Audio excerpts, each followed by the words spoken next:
লখিমপুৰ জিলা অসম অৰুণাচল সীমান্তৱৰ্তী ফুলবাৰীকে ধৰি বিভিন্ন এলেকাত বন বিভাগে নিদিয়ে টৰ্চ আতচবাজি মৰণক শৰণ দি প্ৰতিনিশা কটাব লাগে ফুলবাৰীৰ প্ৰায় কেইখন গাঁও ৰাইজে বন্যহস্তী উপদ্ৰৱত উজাগৰি নিশা কটাই ফুলবাৰী ৰাইজে ধ্বংস হৈছে বহু ৰাজহুৱা সম্পত্তি মৃত্যু হৈছে বহুকেইজন লোকৰ গা লৰা নাই বন বিভাগৰ ফুলবাৰীত বৰ্তমানেও অব্যাহত আছে বনৰীয়া হাতীৰ উপদ্ৰৱ চকুমুদা কুলিৰ ভাওত ফুলবাৰী বন বিভাগ যোৱা নিশা ২ নং ধেমাগড়ত দেৱনাৰায়ণ শইকীয়াৰ ঘৰত নিশা ১১ বজাত হাতীৰ উপদ্ৰৱত বহুতো সামগ্ৰীৰ ক্ষতি হয় আনহাতে কথমটি প্ৰাণ ৰক্ষা পৰে দেৱনাৰায়ণ শইকীয়াৰ পত্নীসহ ২ সন্তানৰ চকু পৰিবনে বনমন্ত্ৰী নে আগৰ দৰে চুলিৰ আগত জীৱলৈ জীৱন কটাব লাগিব ফুলবাৰী ৰাইজে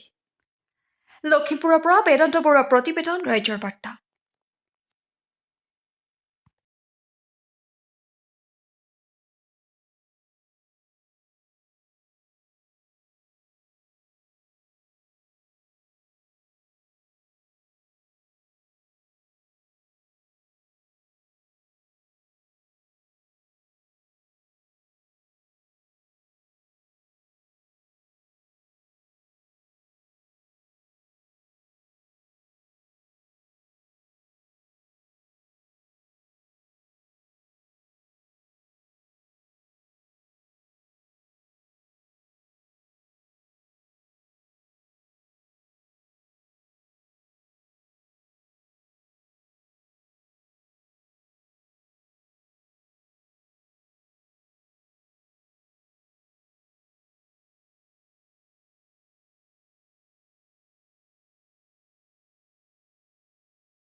চেনেলৰ যোগেদি আমি স্বাগতম জনাইছোঁ যোৱা ৰাতি আমাৰ ২ নং ধেমাগড় শ্ৰী দেৱনাৰায়ণ শইকীয়াৰ ঘৰত আহি বনৰীয়া হাতীয়ে প্ৰায় মানে মানুহ যেনে তেনেহে বাচিছে আৰু